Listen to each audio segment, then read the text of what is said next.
South ఇండియాలోనే biggest sorry store మన Varahi silks మన విజయవాడ ఎంజీ రోడ్ లో డిసెంబర్ 4వ తారీఖున ఘన ప్రారంభం.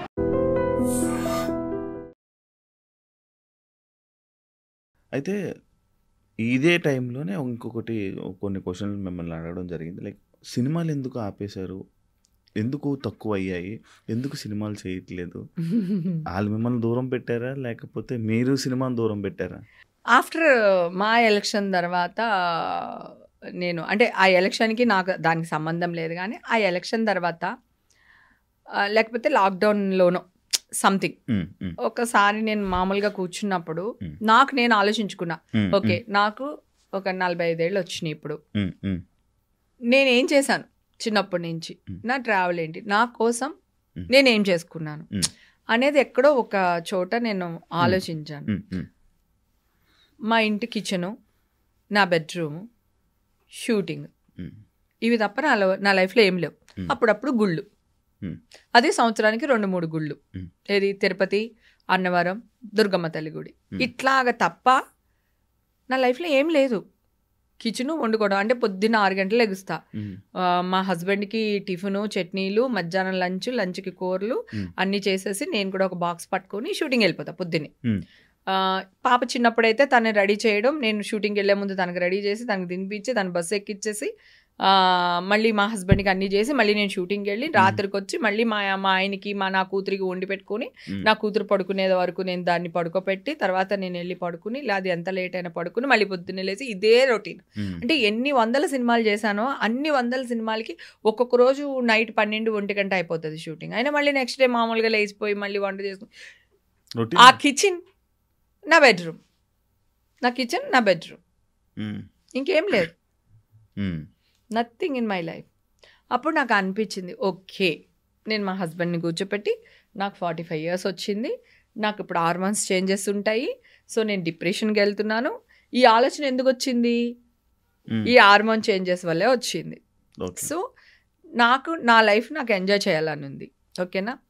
నేను ఎక్కడికి వెళ్ళాను, ఎందుకు వెళ్ళాను, ఎప్పుడు వచ్చాను, ఏం చేస్తున్నారు, ఇవన్నీ లేదు. మీకు ఆకలేసింది అనుకోండి, పని మనిషి ఉంటుంది, వంట చెప్పించుకుని తినండి, ఓకే. నేను చేసి వెళ్ళలేదు. నేను ఎక్కడైనా ఊరికి వెళ్ళాను, నాకేదో ఊరికి వెళ్ళాలని, అమెరికా వెళ్ళాను, నేను 1 week తిరగాలనిపించింది, వెళ్ళాను. బ్యాంకాక్ వెళ్ళాను, 10 రోజులు ఉండాలనిపించింది, వెళ్ళాను. మా హస్బెండ్ ఏంటి, తను తినడు ఎవరు చేసినా, దానికి ఒక ప్రాబ్లం పాపం, నేనే అలవాటు చేసాను, అది నా మిస్టేకే. నాకు బాడీలో ఎనర్జీ ఎక్కువ, ఎవరిని పని చేయనివ్వను, నేనే చేసేస్తాను. సో దానివల్ల మా ఆయన చెప్పా, నేను వెళ్తున్నాను కదా, ఇల్లు తగలాడిపోతుంది అనుకోండి, ఫైర్ ఇంజిన్కి కాల్ చేయండి. ఒకవేళ ఫైర్ ఇంజిన్కి మీరు కాల్ చేయలేకపోయారు అనుకో, వదిలేయండి, కాలిపోనివ్వండి, నేను వచ్చిన తర్వాత మళ్ళీ కొత్త ఇల్లు కడతా. కానీ నాకు ఫోన్ చేసి మాత్రం డిస్టర్బ్ చేయకండి, ఎందుకంటే ఫెడప్ అయిపోయాను. పని మనిషి టీ పెట్టలేదని, నా కూతురేమో నేను అన్నం తినలేదని, పాప వాళ్ళకి నేను అలవాటు చేసింది మిస్టేక్ నాదే, నేను వాళ్ళని తప్పనట్లా, ఇది తప్ప నా లైఫ్లో ఏం లేదు. అప్పుడు మా హస్బెండ్ని కూర్చోపెట్టేసి మొత్తం మ్యాటర్ అంతా చెప్పేసి, నేను ఎక్కడికి వెళ్ళాలంటే అక్కడ వెళ్తా, ఎలా తిరగాలంటే అలా తిరుగుతా, నన్ను మీరు ఆపొద్దు, నాకు కొంచెం ప్రేమను చూపించండి, మీరు నవ్వుతూ ఉండండి, నన్ను నవ్వుతూ ఉంచండి. అంటే మా హస్బెండ్ నాలాగా కాదు, కొంచెం సాఫ్ట్ సైలెంట్ ఆ టైపు. సో అందుకని మీరు నవ్వుతూ ఉండండి, నన్ను నవ్వుతూ ఉంచండి, అంతే తప్ప నన్ను ఫోర్స్ చేయొద్దు, నాకు టీ పెట్టివ్వలేదు, కాఫీ ఇవ్వలేదు, వంట చేయలేదు, టేబుల్ మీద ఇది పెట్టలేదు నాకు చెప్పకండి.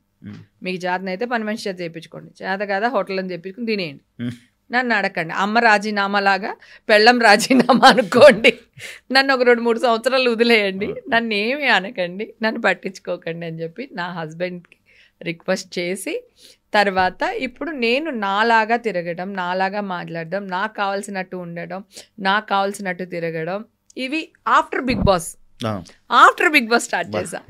బిఫోర్ బిగ్ బాస్ నాకు లేదు, ఆఫ్టర్ బిగ్ బాస్ నేను అక్కన అయిపోయాను.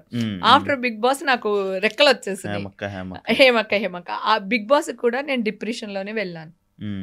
సురేఖ అనింది, ఎందుకు వెళ్తున్నావు, అక్కడికి వెళ్ళిన వాళ్ళు ఎవరు మంచి పేరుతో బయటికి రాలేదు, బిగ్ బాస్లో అందరికీ చెడ్డ పేరు వస్తుంది, ఎందుకు నువ్వు వెళ్తున్నావు అంటే, సురేఖ కూడా ఇదే చెప్పాను, సురేఖ నేను డిప్రెషన్లో ఉన్నాను, నా దగ్గర ఫోన్ ఉండకూడదు, నేను కొంత ఉండాలనుకుంటున్నా, దూరంగా ఉండాలనుకుంటున్నా, ఇప్పుడు బయట ఉంటే నా వల్ల కాదు, వాళ్ళు ఆఫర్ ఇచ్చారు, సో వెళ్తా. నేను ఎక్కువ రోజులు ఏమి ఉండను, మ్యాక్సిమం 2 weeks ఉంటానేమో, అట్లీస్ట్ ఆ 2 weeks నేను ప్రశాంతంగా పీస్గా ఉంటాను. సో నాగార్జున గారు ఎదురుగుంటుంటారు ఎవరి వీక్ని. సో అట్లాగా బిగ్ బాస్కి వచ్చా. బిగ్ బాస్లో నాకు ఏమొచ్చింది అంటే ఆంటీ అనే పేరే లేదు, ఓన్లీ హేమక్క హేమక్క హేమక్క. 60 ఏళ్ళ ఆయన కూడా హేమక్క అనే పిలుస్తాడు నన్ను, 6 ఏళ్ళ పిల్లోడు కూడా హేమక్క అనే పిలుస్తాడు. అందరూ హేమక్క హేమక్క హేమక్క అని పెద్ద బిరుదు వచ్చింది. తర్వాత రాహుల్ వీళ్ళందరూ ఆశు, రాహుల్, రోహిణి, ఇంకా అందరూ అట్లాగా చనువు ఎక్కువ అయిపోయింది. సో అప్పుడు ఇంట్లోంచి బయటికి రావడం, Bigg Boss, after Bigg Boss నేను బయటకు వచ్చాను. బిగ్ బాస్ మీ లైఫ్ మార్చేసింది, చాలా చేంజ్ చేసేసింది. ఎందుకంటే బిగ్ బాస్ లోకి వెళ్ళినప్పుడు చాలా డిప్రెషన్ లో వెళ్ళాను నేను. అంటే అది మా ఇంట్లో వాళ్ళు నన్ను టార్చర్ చేసి కాదు, కనిపించేది బిగ్ బాస్ లో మీ ఫ్రస్ట్రేషన్ మొత్తం ఎగరేసేవాళ్ళుగా. లేదు నేను అంటే ఇప్పుడు పాపం అయిపోయిన దాని గురించి ఎందుకు, కానీ నేనున్న రోజులు రాహుల్ నేను మళ్ళీ బిగ్ బాస్ హౌస్ లోకి వెళ్ళాను కదా, వెళ్ళి నేను వాడిని అని ఎత్తుకుంటాడు, నేను ఎగిరితే వాడు ఎత్తుకున్నాడు కదా. అప్పుడు వాడు నాకు కాళ్ళకి దండం పెట్టి, అక్క నువ్వు ఉన్నంతసేపు కడుపు నిండా అన్నం తిన్నావు అక్క, ఆ షాట్ కూడా ఉంటుంది, ఆ కాళ్ళకి దండం పెట్టిన అన్నీ ఉంటాయి. అక్క తప్పు అయిపోయింది అక్క, నువ్వు ఉన్నంతసేపు కడుపు నిండా అన్నం తిన్నావు అక్క, నువ్వు వెళ్ళిన తర్వాత అన్నమే లేదక్క అన్నాడు. నేనేమంటానంటే నాగార్జున గారికి నేను ఎదురు చెప్పలేకపోయాను. ఇప్పుడు పిల్లలు చూడండి ఎలా మాట్లాడుతున్నారు ఈ 4 సీజన్లో. అప్పుడు నేను నాగార్జున గారికి రెస్పెక్ట్ ఇస్తాను కదా, నేను నాగార్జున గారికి ఎదురు చెప్పలేకపోయాను. ఆయన ఏమన్నారు, వాళ్ళకి చెప్పి నువ్వు వంట చేయాలి, ఇది నీళ్ళు కాదు కదా అన్నారు. ఓకే, కాకపోతే నేనేమన్నానంటే ఈ అబ్బాయిది హోటల్ ఉంది, ఆ అబ్బాయికి తెలుసు ఏంటి అని అంటున్నాడు. ఆ అబ్బాయికి హోటలే ఉంది, హోటల్ ఓనర్ వచ్చి హోటల్లో వంట చేయడు, రైట్? అర్థమైందా? ఏ సరుకులు కావాలో కొనిస్తాడు వాడు నెలకొకసారి, అంతవరకే. కుక్కే చేస్తాడు. నేను తల్లిని, నేను అక్కని, నేను అమ్మని, నేను పెళ్ళాన్ని, రైట్, నేను కూతుర్ని. ఎవరి కడుపు ఎంత ఉంటుంది, ఎంత బియ్యంలో ఎంతమందికి వంట చేసి పెట్టొచ్చు అనేది తల్లికి అక్కకి అంటే ఎవరికి తెలియదు, రైట్? సో నాకంటే ఎక్కువ రైట్ అక్కడ ఎవరికి లేదు. వాళ్ళు అనవసరంగా నా మీద దెబ్బలాడారు. నేను నాగార్జున గారు వచ్చినప్పుడు ఆయన చూస్తారులే నేను బాగానే పెట్టాను కదా అనుకున్నాను. అది మిస్ఫైర్ అయ్యి నాగార్జున గారు అనేసరికి నేను ఎదురు చెప్పలేదు. మీరు చూసారా, నేను సైలెంట్ అయిపోయాను. ఆయనకి నేను చెప్పను, నా జీవితంలో చెప్పను నేను.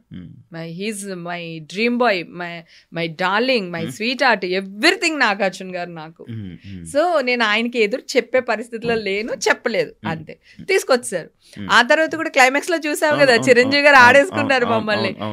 అంతేలే, నీకు అన్ని నాగార్జునే, మేమే ఉంటాము, నువ్వు ఉంటే బాధపడుతున్నావు అని తెచ్చేసాడు నిన్ను, అది ఇదని చిరంజీవి గారు. సో నాకు 2 కళ్ళు వాళ్ళిద్దరుని. సో ఆయనకి ఎదురు చెప్పలేదు, అప్పుడు నా సైలెంట్ అయిపోయాను. అది ప్లస్ ఫస్ట్ వీక్ లోనే నామినేషన్ లో పెట్టేస్తే ఈ జనాలకి మాత్రం ఎవరికి ఓట్లు వేయాలో తెలియదు కదా. అప్పుడు స్టార్టింగ్ అంటే అప్పుడు మళ్ళీ ఓట్లు కూడా మార్చారు, ఏవో చేశారు మొత్తానికి, అలా అయిపోయింది. కానీ బిగ్ బాస్ మాత్రం నాకు చాలా చాలా హ్యాపీనెస్ ఇచ్చింది. నేను ఇప్పుడు ఇంత ఎనర్జీగా ఇంకా ఉండడానికి కారణం కూడా బిగ్ బాస్. సినిమాలు ఇప్పుడు చేస్తారా? ఇప్పటి నుంచి సినిమాలు చేస్తాను. ఎందుకంటే ఇప్పటికి కొన్ని లక్షల మంది, నేను వెళ్ళిన ప్రతి ఫంక్షన్స్లోని వీటిల్లో వాటిలో అందరూ బంగారు నువ్వు యాక్ట్ చేయాలి నాన్న, నువ్వు యాక్ట్ చేయాలి, నువ్వు యాక్ట్ చేయాలి అని అంటున్నారు. ప్లస్ నాకు ఇన్ని బ్లెస్సింగ్స్ వచ్చినాయి కదా, నువ్వు మంచిదానివిరా, నువ్వు మంచిదానివి, నువ్వు ఫైట్ చెయ్యి, మేమందరం నీతో ఉన్నాం, మా బ్లెస్సింగ్స్ ఉన్నాయని ఎంతమంది అయితే చెప్పారో వాళ్ళందరి అభిమానం ఎక్కడి నుంచి వచ్చింది? Point, I'm a celebrity, I'm a actor. నేను చేసిన క్యారెక్టర్స్ వల్లే నాకు ఇంత పేరు వచ్చింది. బిగ్ బాస్ ఆఫర్ ఎందుకు వచ్చింది? దీని వల్లే వచ్చింది. ఇప్పుడు నువ్వు నన్ను పిలిచి ఇంటర్వ్యూ ఎందుకు చేసినావు? I'm a celebrity actor, right? So ఇవన్నిటికి రావడానికి, ఇంత పేరు ప్రత్యక్షలు రావడానికి కారణం యాక్టింగ్. సో మధ్యలో నేను మానేయడానికి రీజన్ చెప్పాను కదా, మా ఆయన దగ్గర కొంచెం టైం తీసుకుని సినిమా ఇండస్ట్రీ కూడా కొంచెం దూరం అయిపోయి నేను చిల్ అవుతూ వచ్చాను. ఇక్కడి నుంచి యాక్ట్ చేస్తాను. ఇప్పుడు కేసు కొట్టే వరకు నేను ఒక డైరెక్టర్ దగ్గరకో మా హీరో దగ్గరకో వెళ్ళి మాట్లాడాలంటే నాకే ఒక బాధ అనిపించి నేనే దూరం అయిపోయాను. నన్ను ఎవరు దూరం చేయలేరు, నేనే దూరం అయిపోయాను. సో ఈ దూరాన్ని ఈ జనాలకి దగ్గర చేసింది. ఇంకా జనాల కోసం నేను యాక్ట్ చేయాలనుకుంటున్నాను. సో ఇక్కడ నుంచి మా త్రివిక్రమ్ గారిని, సుకుమార్ని, నాగార్జున గారిని, చిరంజీవి గారిని వీళ్ళందరినీ కలుస్తాం, మా బాలయ్య బాబుని అందరినీ కలిసి మాట్లాడి సో మళ్ళీ యాక్టింగ్ మొదలు పెడతారు. సూపర్ థ్యాంక్ యూ హేమ గారు. యాక్చువల్లీ చాలా విషయాలు ఇంకా ఇప్పుడు ఇంకా ఇండస్ట్రీ టాపిక్లకి ఇప్పుడు వచ్చాము. ఇది పోతూ ఉంటే ఇంకా పోతుంది. ఏదైతే మన మెయిన్ టాపిక్ నేను అనుకున్నానో ఆ టాపిక్ వరకు అయితే అయిపోయింది. Thank you so much me clarification ఇచ్చినందుకు. మనం ఈ సినిమా దాని గురించి కూడా ఒక పర్సనల్ గా మనం మళ్ళీ ఇంకొక పాడ్కాస్ట్ చేసి సినిమా గురించి మనం చేద్దాం. All the best, congratulations first. పెద్ద తలనొప్పి నుంచి బయటకు వచ్చేసారు.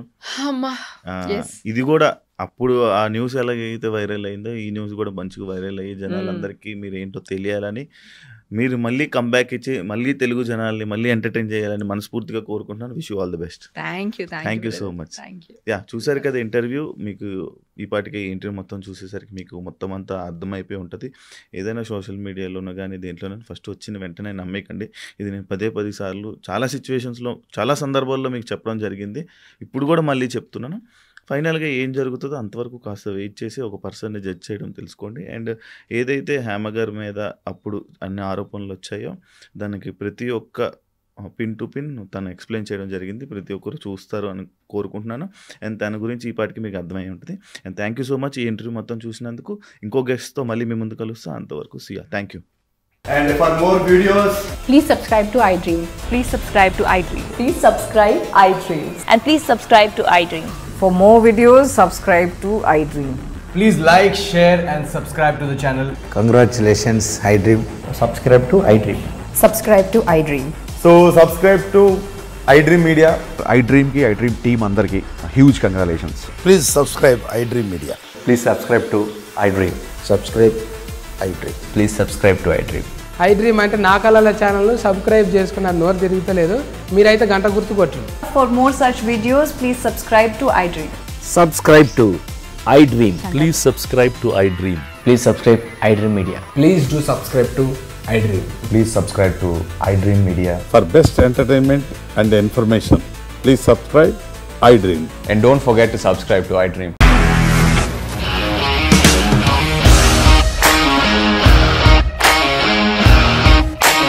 ఇండస్ట్రీలో కమిట్మెంట్ ఇష్యూస్ వస్తే నీకు కూడా వచ్చినట్టు మార్నింగ్ తీసుకెళ్ళాలంటే కొట్టి పడేసాడు.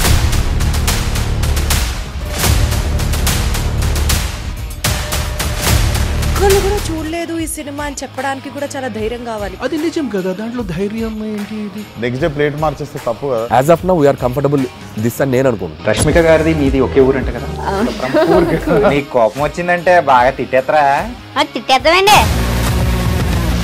నిజంగా గేమ్ ని ఎలా చేంజ్ చేయగలిగారు? ఏపీఎస్ఎఫ్సి వాళ్ళకి 6 నెలల్లో నేను 6 లక్షలు కట్టా. బిజినెస్ చేయాలనుకుంటే it is as difficult as riding a tiger.